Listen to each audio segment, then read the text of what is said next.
Live from New Delhi, you're watching DD India News Hour, India's voice to the world. I'm Preeti Kaur. Coming up in the next 1 hour. Malibu wildfire destroys homes and forces evacuations in California. More than 2,700 acres of land burnt so far. Syria's new Prime Minister, Mohamed al-Bashir, meets members of former government to facilitate transition, calls for stability and calm. Government of India evacuates 75 Indian nationals from Syria. Evacuees include 44 pilgrims from Jammu and Kashmir.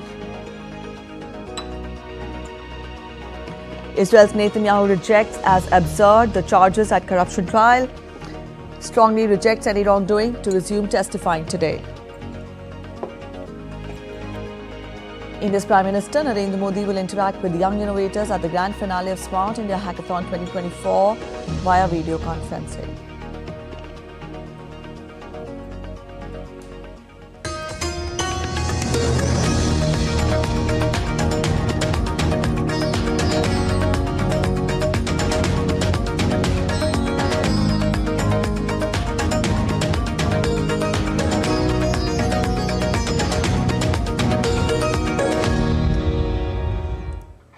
A fierce wildfire spread across California's Malibu on Tuesday, forcing extensive evacuation and threatening homes as firefighters struggled to contain the blaze.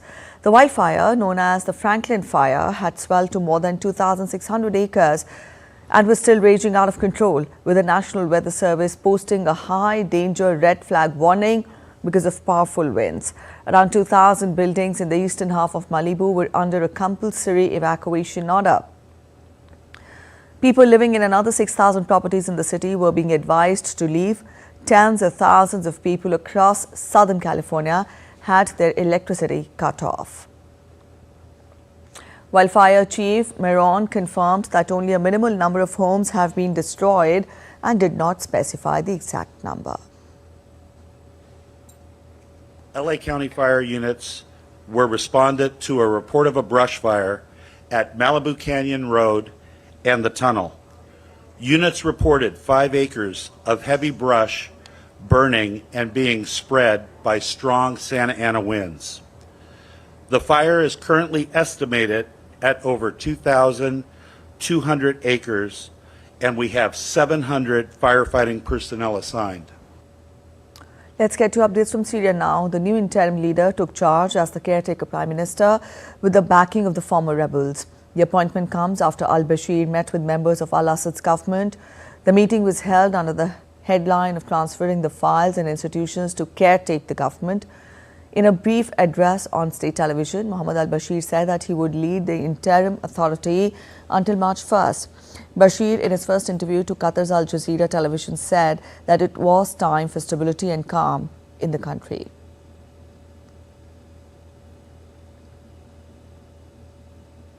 Today we held a cabinet meeting that included a team from the Salvation Government that was working in Idlib and its vicinity and the government of the ousted regime. The meeting was under the headline of transferring the files and institutions from the government of the ousted regime to the transitional government in order to receive these files and conduct business. This means that there will be a Syrian government that will handle these files and manage the business during a transitional period, God willing, that may end on March 1st. The General Command has tasked us with running the transitional government until March 1st, 2025. India has evacuated 75 nationals from Syria following the recent developments in the West Asian country. The evacuees included 44 Zaireen, or the pilgrims from Jammu and Kashmir, who were stranded at Saida Zainab.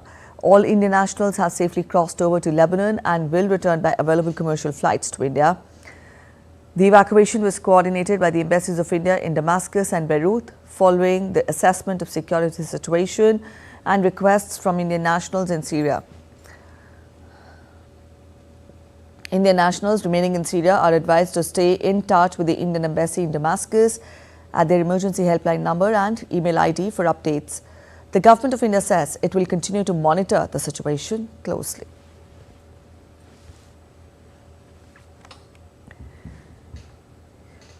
U.S. Secretary of State Antony Blinken on Tuesday urged all nations to support an inclusive political process in Syria. Blinken in a statement said that the Syrian people will decide the future of Syria. He added that nations should pledge to support an inclusive and transparent process and refrain from external interference. Blinken further said that the United States will recognize and fully support a future Syria government that results from this process. State Department spokesperson Matthew Miller in a media briefing said that U.S. Secretary of State Antony Blinken spoke about the situation in Syria with counterparts from regional countries.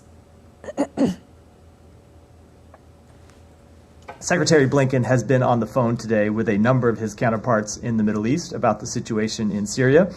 He has so far today spoken with Jordanian Deputy Prime Minister and Minister of Foreign Affairs and Expatriates Aman Safadi, Emirati Foreign Minister Abdullah bin Zayed Al Nahyan, Qatari Prime Minister and Minister of Foreign Affairs Mohamed bin Abdulrahman Al Thani, and Egyptian Foreign Minister Badr Abdelhadi. The Biden administration has urged the rebel group not to assume automatic leadership of the country, but instead run an inclusive process to form a transitional government.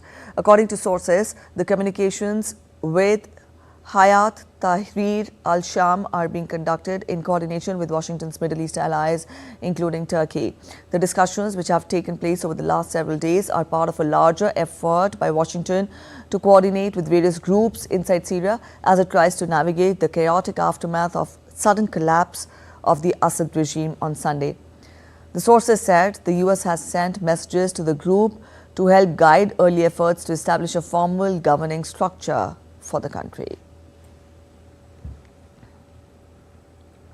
Israeli Prime Minister Benjamin Netanyahu has issued a stern warning to Syria's new regime. Speaking in a video address on Tuesday, Netanyahu stressed that it would take necessary measures to safeguard its security and prevent threats from emerging across its borders. We want to have relations with the new regime in Syria. But if this regime allows Iran to re-establish itself in Syria, or allows the transfer of Iranian weapons or weapons of any kind to Hezbollah or attack us, we will respond forcefully and we will exact a heavy price. What happened to the previous regime will also happen to this one. All right, DD India's Amit Mukherjee joins us with the latest on this. Amit, now we see the Salvation government take charge in Syria, but after the political chaos, what are the challenges ahead for this new government? What do we expect? How will it function? As it says that it will take care of the government till March 1st. It will be caretaker government till 1st of March. Well, Preeti, as far as challenges are concerned, it's just the beginning of all the challenges. Quite a number of challenges which the caretaker government of Syria will now be facing. This government, which has been formed along through a consortium of all those rebel groups which have been fighting against the Assad, dispensation. They have got together. They have elected the caretaker prime minister, which you rightly pointed out, and his term is till March 1st. Now he will have to ensure a smooth transition, which he's already doing. Al-Bashir, Mohamed al-Bashir, who is the caretaker prime minister, he has already initiated steps. He's talking with the previous dispensation for a smooth transition of power. And, there will be a caretaker government for at least, a year till a democratic process is, kind of established to elect the new government by the people of Syria. Now, the other challenges are, apart from the fact that they have the current dispensation, which is in charge of Syria, has overthrown the Assad administration, but it is still getting a lot of, challenges, facing a lot of challenges in terms of, other countries which were opposed to the Assad administration. They are still conducting some raids in terms of, air raids and other assaults, trying to neutralize the remaining Assad military outfits which have been acting against them. We saw Israel act against them, and also feelers from other countries which probably, I wouldn't really say they are trying to dictate terms, but they are issuing strong warnings to the present dispensation in charge in terms of having links with Iran. They don't want any links with Iran, which the Assad government has been having. also the support from Hezbollah that Assad was getting earlier. All those things are being spoken, made very clear with the current dispensation. Of course, the US has been saying that they want to engage with the current dispensation and establish peace and stability in the region. They are with the people of Syria.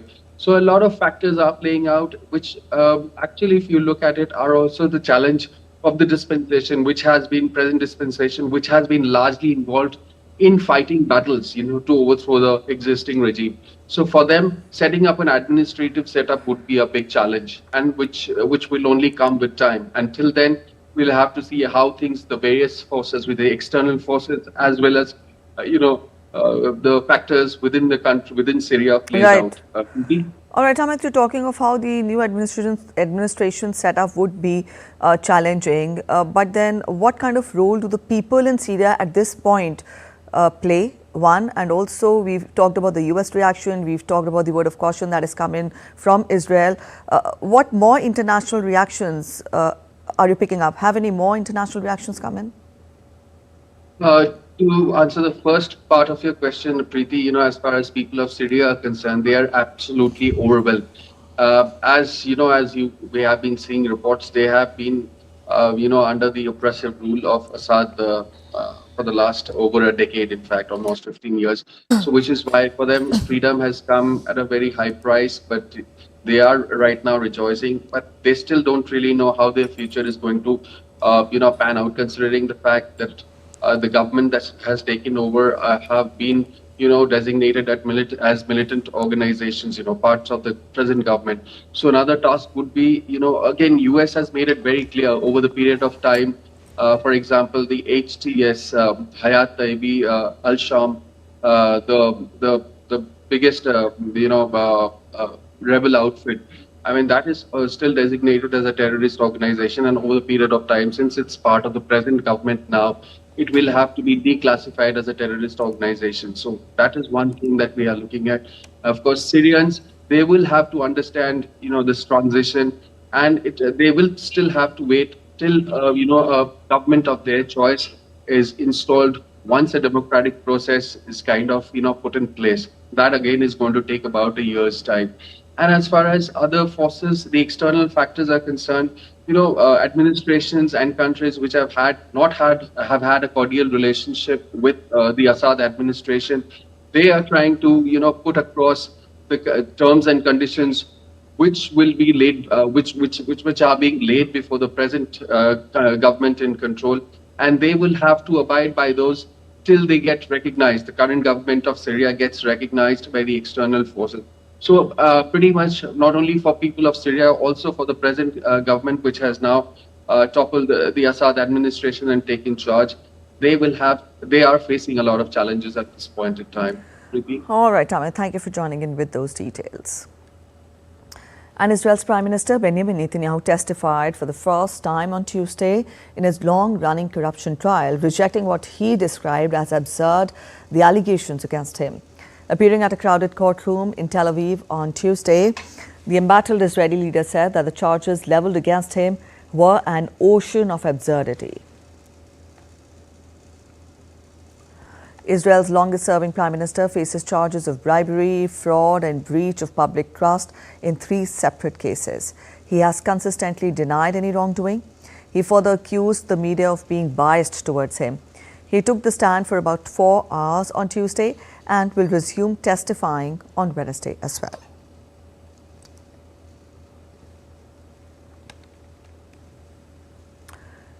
You're watching DD India News Hour. We're heading for a short break, but after the break, prosecutors suggest sparing Trump prison sentence in hush money case, accepts pausing the case while he is the president.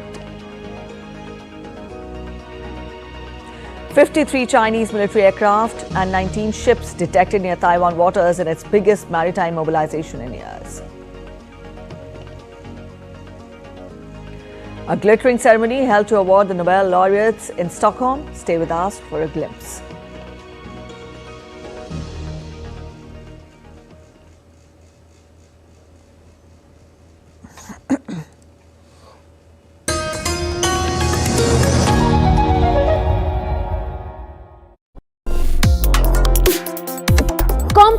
issues, hidden agendas, twists and turns, strategic games.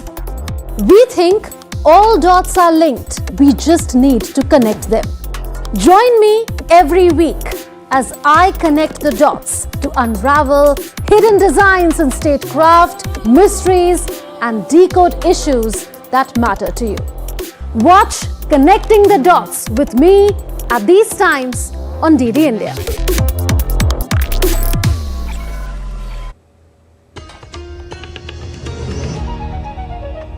Welcome back after the break. You're watching DD India News. Let's continue getting you more international updates. US President Joe Biden on Tuesday looked back at the economic investments and priorities he championed during his time in the White House. Biden urged President-elect Donald Trump to discard Project 2025, the controversial conservative plan to overhaul the government. The project advocates a sweeping elimination of environmental regulations and a crackdown on programs to boost diversity in the workplace, which the project argues are broadly illegal. I pray to God the President-elect throws away Project 2025. I think it would be an economic disaster for us in the region. Most economists agree the new administration is going to inherit a fairly strong economy, at least at the moment. An economy going through fundamental transformation that's laid out a stronger foundation and a sustainable, broad-based, highly productive growth. In remarks at the Brookings Institution think tank, Biden acknowledged that American workers were still struggling with inflation and high housing prices. He also highlighted the creation of 16 million jobs, the most in any single presidential term, the lowest average unemployment of any administration in 50 years, and the smallest racial wealth gap in 20 years. After decades of trickle-down economics that primarily benefited those at the very top, we've written a new book that's growing the economy, the middle out and the bottom up, that benefits thus far everyone. And this is going to be the test going forward. Over 16 million new jobs, the most in any single presidential term in American history. The lowest average unemployment rate of any administration in the last 50 years. The U.S. Missile Defense Agency successfully intercepted an air-launched intermediate-range ballistic missile target during a test off Guam for the first time, a significant milestone in the island's defense capabilities. Guam, a U.S. territory in the Western Pacific, is a strategic military outpost that is located closer to China than to Hawaii.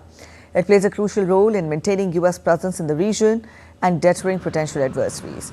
The successful test undergoes the Pentagon's commitment to bolstering Guam's defenses against evolving missile threats.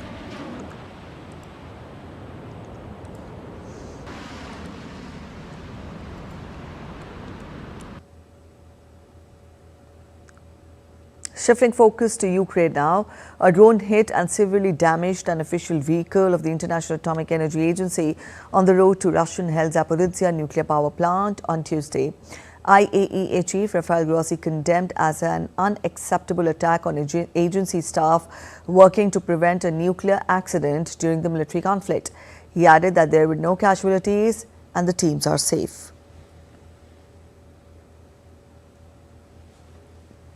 As Director General of the IAEA, I condemn in the most firm terms this attack on the IAEA staff. We call once again, as we have done it before, for the utmost restraint.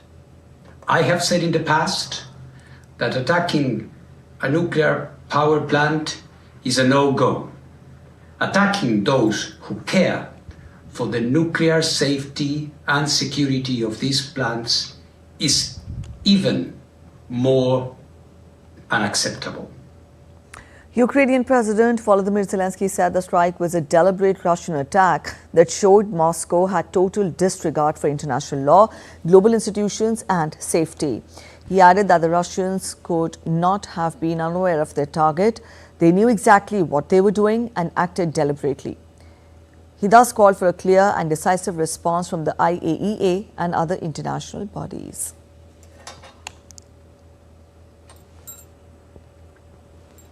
Meanwhile, Russian missile killed at least 4 people in the southeastern city of Zaporizhia. Russia regularly carries out airstrikes on Zaporizhia and the surrounding region. On Friday, an attack on the city killed 10 people and wounded more than 20. Reacting to this, Ukraine's President Zelensky urged country's allies to provide 10 to 12 more Patriot air defense missiles, and that he also said that it would fully protect its skies. He further urged allies to use frozen Russian funds to pay for more Patriots as Ukraine braces for another winter of Russian attacks on its devastated power system.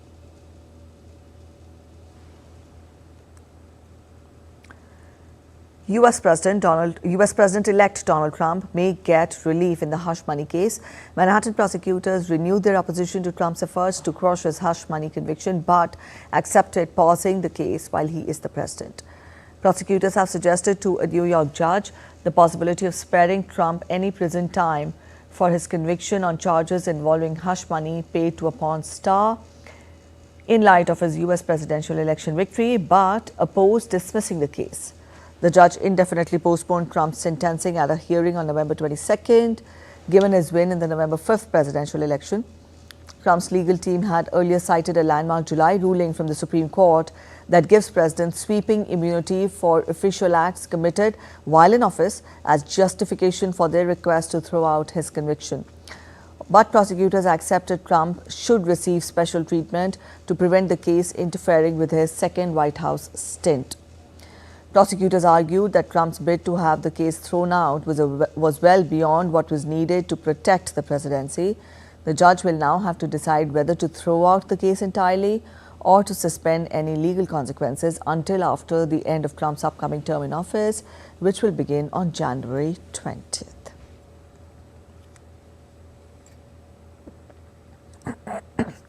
As Beijing holds its biggest maritime mobilization in years, Taiwan said that it had detected 53 Chinese military aircraft and 19 ships near the island in the past 24 hours. The aircraft and the vessels, which included 11 warships, were detected in Taiwan's airspace and waters in the last 24 hours. This was the highest number of aircraft detected in a single day since a record 153 were reported on October 15th after China staged large-scale military drills in response to Li's speech days earlier. There has been intense speculation about the possibility of China launching military exercises in response to Taiwanese President Lai Ching-te's visits to the United States last week.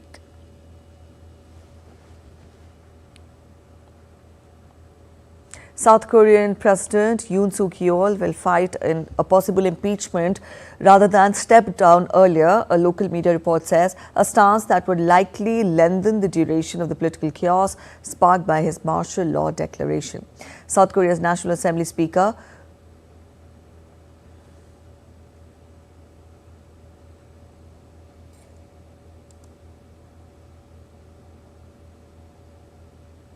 A Sudanese military airstrike on a market in North Darfur has killed more than 100 people in one of the deadliest days of fighting in the devastating war that has extended for almost 20 months with no end in sight.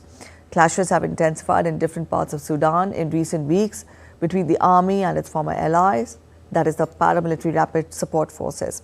Both sides deny carrying out war crimes during their power struggle that has caused the world's biggest humanitarian crisis and forced more than 11 million people from their homes. The Emergency Lawyers Group said in a separate incident on Monday evening that 3 neighborhoods were hit with barrel bombs in Nyala, that is the capital of South Darfur, without reporting casualties. A UN-backed report in July had said that famine had taken hold in a major refugee camp in northern Darfur. After a months-long RSF siege disabled nearly all trade and aid access.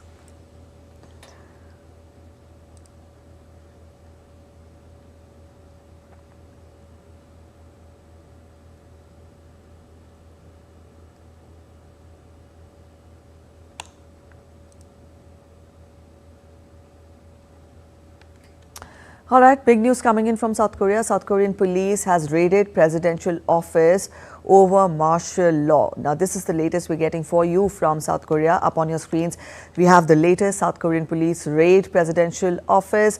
Remember, this comes after South Korean President Yoon Suk-yeol had said that he will fight a possible impeachment rather than step down early, and also this would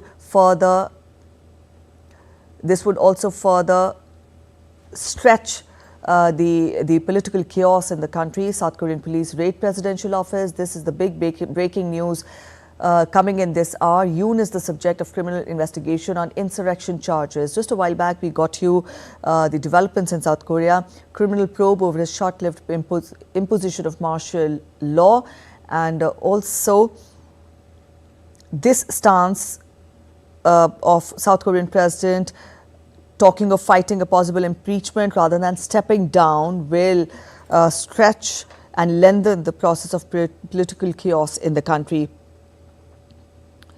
Remember, South Korea's National Assembly had invoked the parliamentary right to launch the investigation into the martial law situation. Up on your screens, we have the latest developments coming in from South Korea. South Korean police raid presidential office, and also this comes after Yoon was, in fact, became the subject of criminal investigation, and the criminal probe over his short-lived imposition of martial law is being initiated. Yoon has not been arrested or questioned so far by the authorities. Remember, this is very important as he has decided that he would in fact face an impeachment, a possible impeachment, or fight a possible impeachment rather than stepping down early. The latest coming in from South Korea at this hour. Police have raided the presidential office in South Korea. This comes when Yoon has not been arrested or questioned by the authorities so far, a move that would further heighten the political chaos in the country. Remember, Yoon is the subject of criminal investigation on insurrection charges, and also criminal probe has been initiated over his short-lived imposition of martial law. This is indeed important development in South Korea.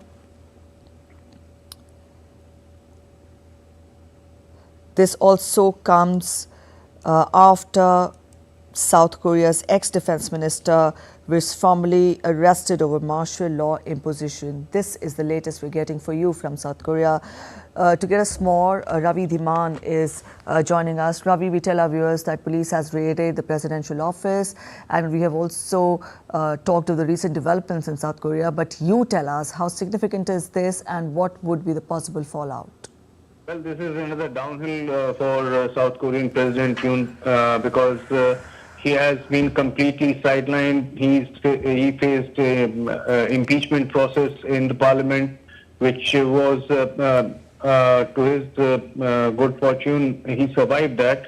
But it doesn't look like he will survive this political storm that has been brewing in South Korea ever since his decision to impose martial law in the country that plunged South Korea into chaos last week.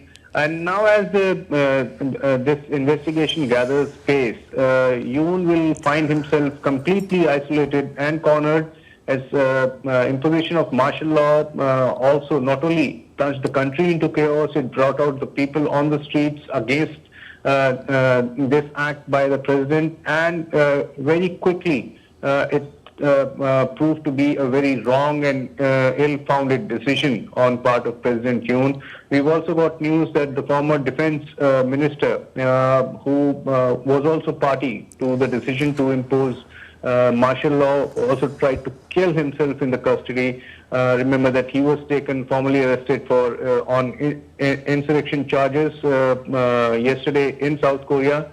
So things are moving pretty fast in South Korea on this front, and as the day progresses, we will have more updates for the viewers. But for now, the important thing and the breaking news is that the presidential office has been raided by the police. It is not a small step for the police of any country to raid its own president's office, it surely is, a signal that things are going downhill for President Yoon. All right, for the benefit of our viewers, explain to us in detail. On one hand, we see that Yoon Suk Yeol faces a travel ban. At the same time, he appears unfazed when he says that he's ready to face impeachment rather than stepping down. Does he really have options in hand, Ravi? Well, I think what he says that he will face impeachment and he will not leave South Korea stems from the fact that he is pretty confident of the support he has of his legislators inside the parliament. But as we have seen, things might take a turn on the other side pretty soon in politics in any other country. Yoon's confidence also stems from the fact that Speaker of South Korean Parliament also has sided with him, provided him extra protection. But as the investigations into into his decision to impose martial law progress, he could find himself cornered, weighed down by the evidence that the authorities will gather against him. And as the public anger also swells against him, he will be left with very little options. But that's, for the things as they unfold. As of now, these developments certainly indicate that he is increasingly being cornered, and he will find the road ahead quite tough to sustain both on political and the investigative front. All right, Ravi, South Korea, this is for the first time in close to 40 years, 4 decades that South Korea faces the martial law. Though it happened only for 6 hours, but it plunged the country into political chaos. For our viewers to understand, help us with more details as to what does it mean for a country under martial law? How serious is it? Martial law is a pretty serious order by any country. Martial law means the basic liberties, the basic rights that have been guaranteed by the constitution of that country remain subsided. They are, waived off, and the army, the security forces take over the country. Normally, martial law, the provisions of these, very strict laws were used during the times of crisis and emergency, like an attack by a foreign country or, a crisis situation on the domestic front. And many a times we have seen it has been misused by governments all across the world. Imposition of emergency in India is a point. At the same time, martial law gives, the person sitting in the chair absolute powers to implement his policies without waiting for approval from the parliament, without waiting for a scrutiny from the judiciary, and all the executive, remains at the disposal of the person in power. So martial law, in one sentence, we can say it negates democratic rights of the citizens and puts authoritarian rule in the country. So that's why a country like South Korea, which is the 4th largest economy in Asia, it's a progressive country with per capita income quite high, matching those of Western nations and developed countries. It is the country which has made technological progress, and its brands are ruling consumers and markets all across the world. To plunge this country into chaos by a wanton act of declaring, martial law backfired. It boomeranged on Yoon, and now he finds himself cornered. His close allies are also cornered. His, former defense minister has been indicted on charges of insurrection. He tried to kill himself in the jail. And the investigations are closing on Yoon also. So it will be rather interesting to see what sort of turn the things take in South Korea in hours, not in days, but in hours from now. All right, you were telling us how strong the South Korea is as an economy in the world. But then this development comes at a time when there is already tension in the Korean Peninsula. For a country like South Korea, already facing regional challenges, how tough would it be in the coming few days, in the next few days? Ravi, help us understand, will it spell more trouble in the Korean Peninsula, this instability, political instability? I reckon this political instability might have provided the North Koreans, in a window or two to have a go at the South Korean and their democracy. The main thing that separates the two Koreas is the political system. North Korea is ruled by an authoritarian state, while South Korea has been a flourishing democracy. It has a full-fledged parliament, and democratic values are quite strong there. It has a good economy. But apart from that, we've seen North Korea take a pot shot at their southern neighbors on the imposition of martial law and the evolving political situation there. It's a country completely in chaos. So North Korea is having a go at them. But apart from that, if you ask me militarily or strategically, it won't make any big difference, because the armies of both the Koreas and their defense forces, they are quite prepared for any eventuality. They have been prepared for any eventuality since long. Remember, the two Koreas are technically still at war. Yes. All right, Ravi, thank you for joining in with that insight and helping us understand it better. So that was our correspondent Ravi Dhiman telling us more about the latest development in South Korea. Police have raided the presidential office in South Korea. We'll get to more as developments take place through the day, but at present we're heading for a short break. Stay with us.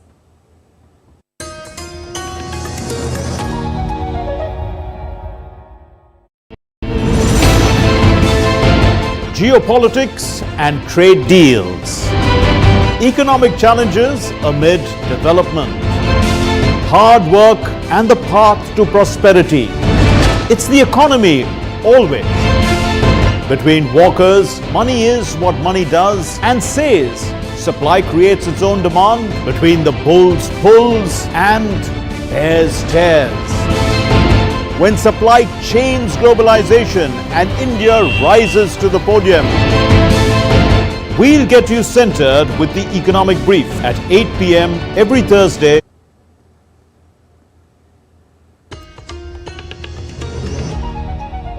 Welcome back. After the break, you're watching DD India News Hour. India's Defence Minister Rajnath Singh on Tuesday met Russian President Vladimir Putin in Moscow and conveyed that India has always stood by its Russian friends and will continue to do so in the future. During the meeting, both the leaders discussed various issues of bilateral defence cooperation. They also expressed that partnership between the two countries holds immense potential and combined efforts will pave a way for remarkable outcomes. Rajnath Singh said friendship between our countries is higher than the highest mountain and deeper than the deepest ocean.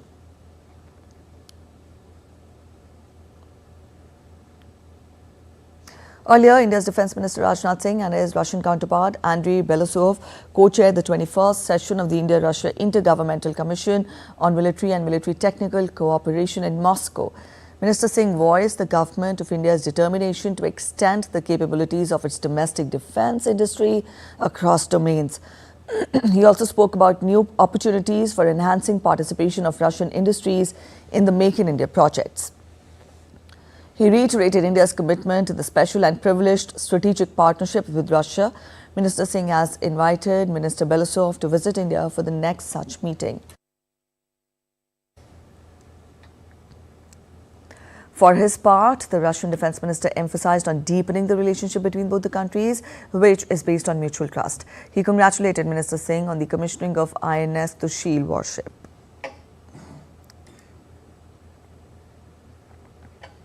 Sri Lanka's President Anura Kumara Dissanayake will begin his India visit on 15th of December.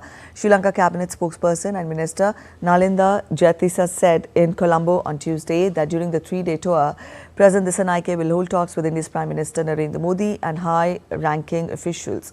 President Dissanayake will be accompanied by Sri Lanka's Foreign Minister Vijitha Herath and Deputy Minister for Finance Dr. Harshna Surya Peruma.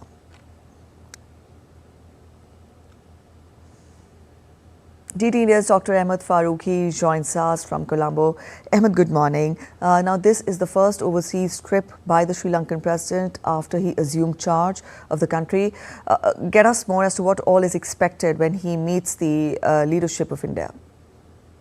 Good morning, Preeti, and a very good morning to all our viewers across the world. Yes, you see, President Anurag Dissanayaka, he will be proceeding to India on Sunday on his first overseas visit. As has been a tradition, a newly elected president in Sri Lanka first makes a visit to Delhi as the first port of call. And the new president also is continuing the tradition, and there has not been any deviation from this. However, you see, there have been three important issues which we have to keep in mind.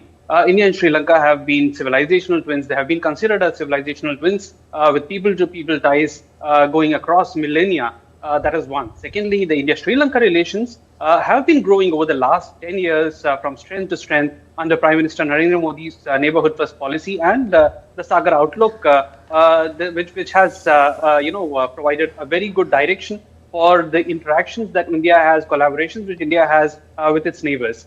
Thirdly, there was a new direction which was given when India proceeded towards Amrit Kal in how India-Sri Lanka bilateral relations should go ahead. And a joint vision document was shared by Prime Minister Narendra Modi and the then President Ranil Wickremesinghe when Mr. Wickremesinghe had visited India in 2023.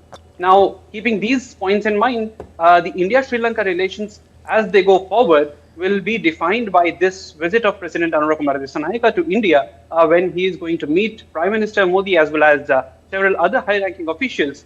He might also have other high-level discussions because he is being accompanied by Foreign Affairs Minister Vijita Herath as well as Deputy Minister of Finance. So there are going to be discussions which people are anticipating that will be on the lines of several India-Sri Lanka projects which India has been planning. That is one.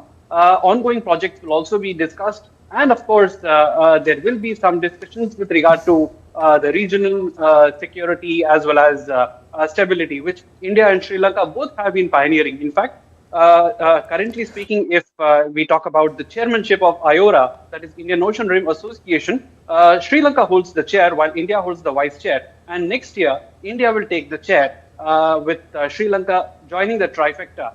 And thereafter, India will take forward its agenda with regard to how to make regional collaboration more effective in ensuring safety and security in the region.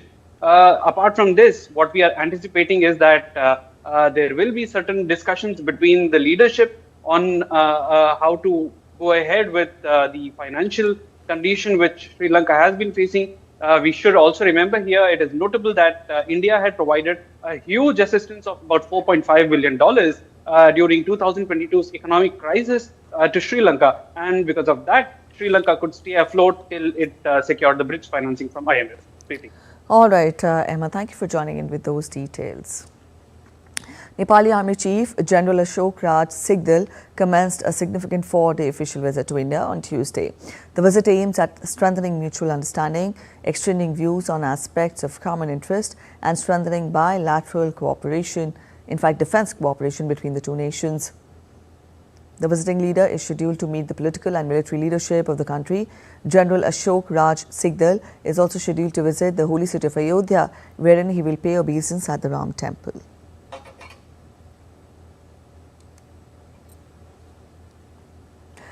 The daily proceedings of the winter session of Indian Parliament will resume with the listing of important bills. The upper house of Parliament is to take up Banking Laws Amendment Bill 2024 for consideration and passage.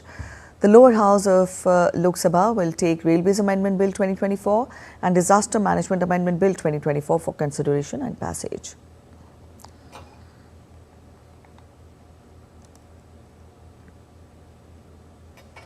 Our correspondent Anil Thomas joins us with more. Anil, we see the legislative business that is to be listed today, but then a lot depends on the opposition and how it lets the House function. Tell us, what do we expect for the Parliament for the winter session today?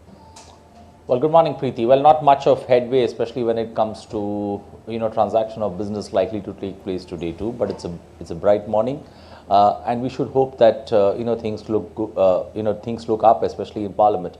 There's been that Adani Soros back and forth argument that's been on between the Treasury benches and the opposition, and it continues. So there is no headway that is being made, and with the no confidence motion moved against the chairman of the Rajya Sabha, things are getting murkier there. We'll have to wait and watch how things play out today, but it's unlikely. The last 2 days business has been pending both in Rajya Sabha and Lok Sabha, and since there is no clear direction that's coming from either ways, from the government as well as the opposition, things could get murkier there on the floor of the house, and we could expect that another day of ruckus and pandemonium there. But it's a morning that we all hope when we land up in Parliament that there are deliberations, there are discussions, bills are passed, and one should look forward to that, especially in the Lok Sabha. Things look a bit different.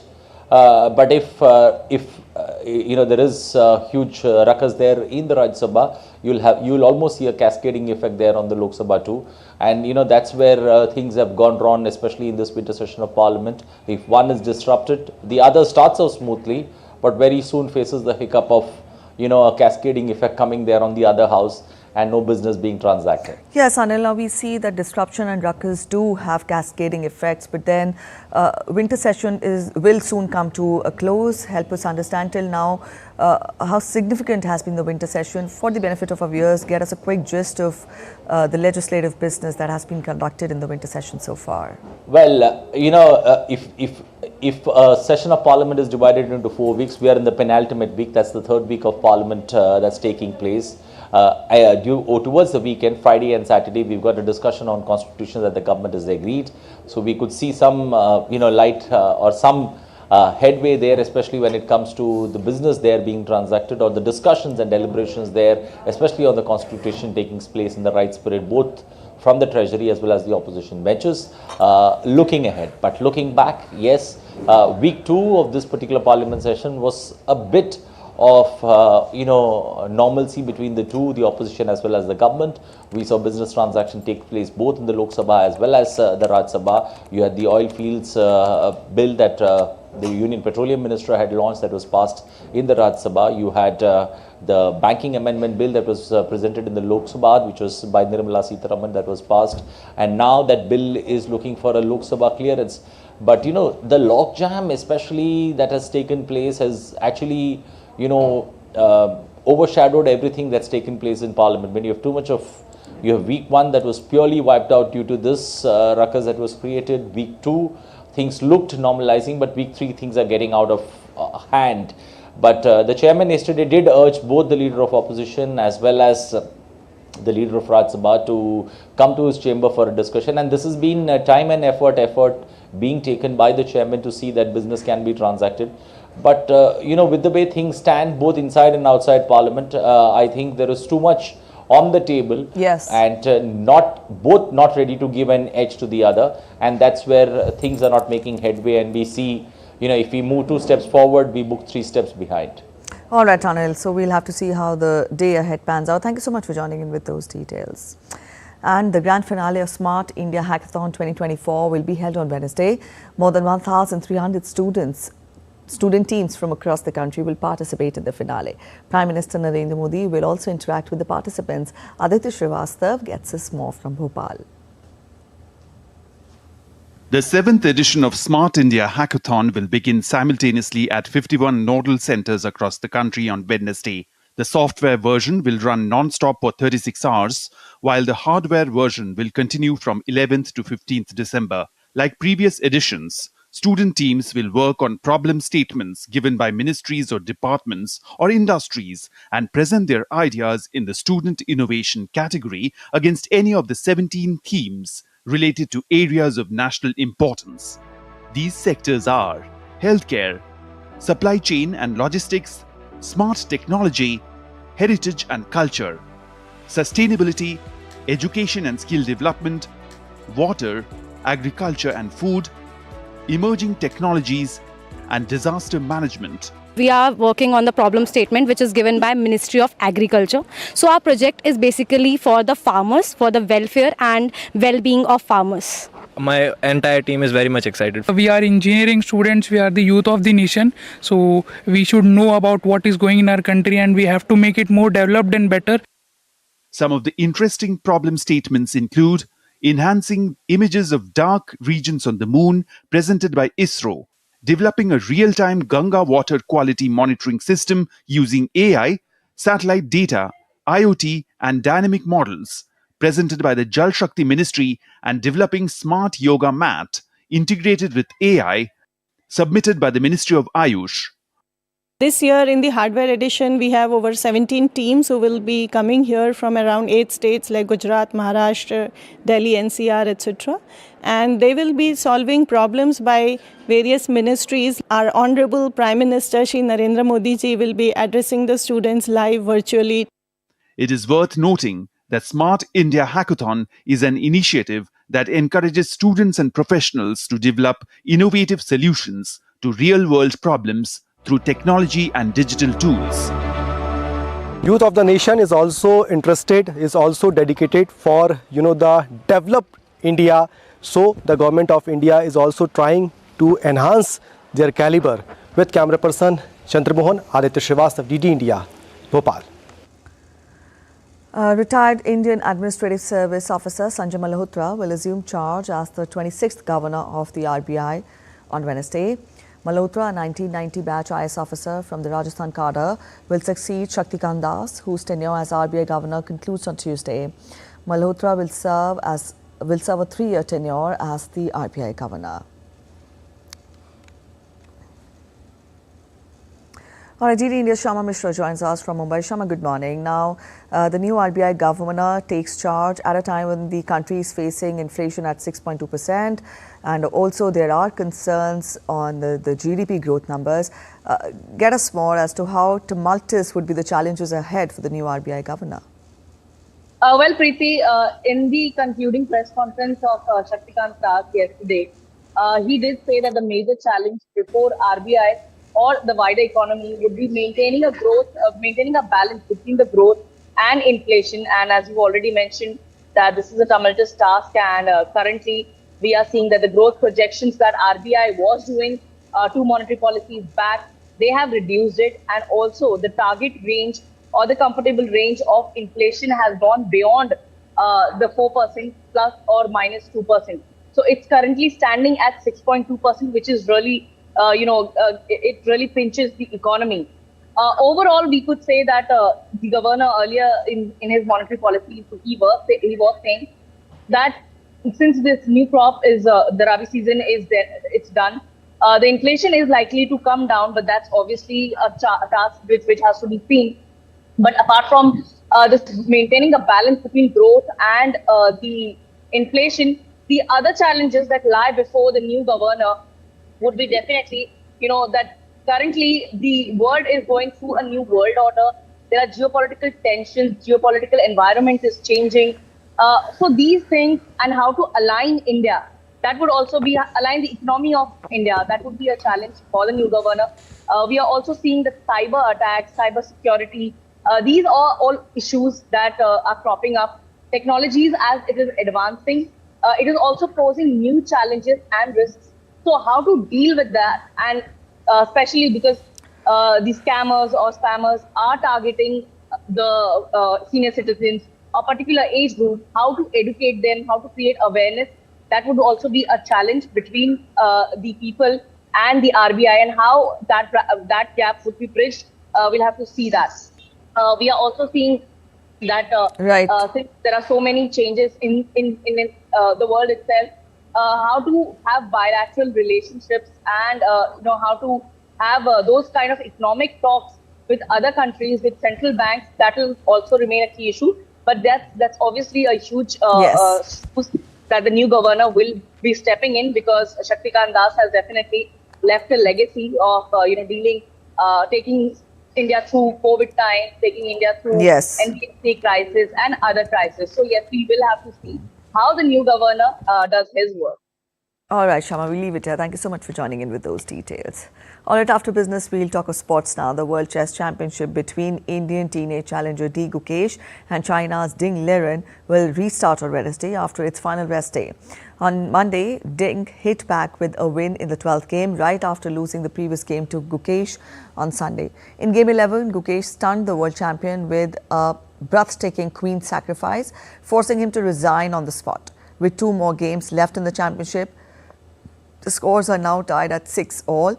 If no player is leading in the overall score after 14 games, the fate of the World Championship will be decided by tie breaks that are played with faster time controls. New York City streets have once again transformed into a winter wonderland, delighting residents and visitors alike. The Rockefeller Center Christmas tree was officially lit recently, drawing crowds eager to witness the iconic dazzling tree. Sourced from West Stockbridge, Massachusetts, this marks the first tree from the state since 1959.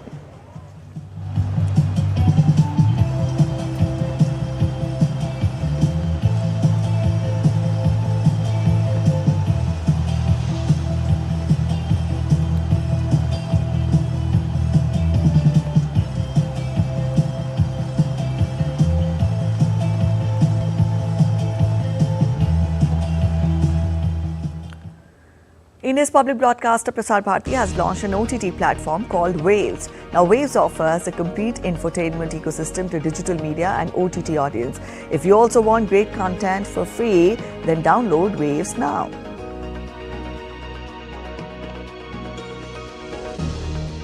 That's it breaks here on DD India. I'm Preeti Kaur signing off, and from all of us at in Delhi, thanks for watching DD India News Hour.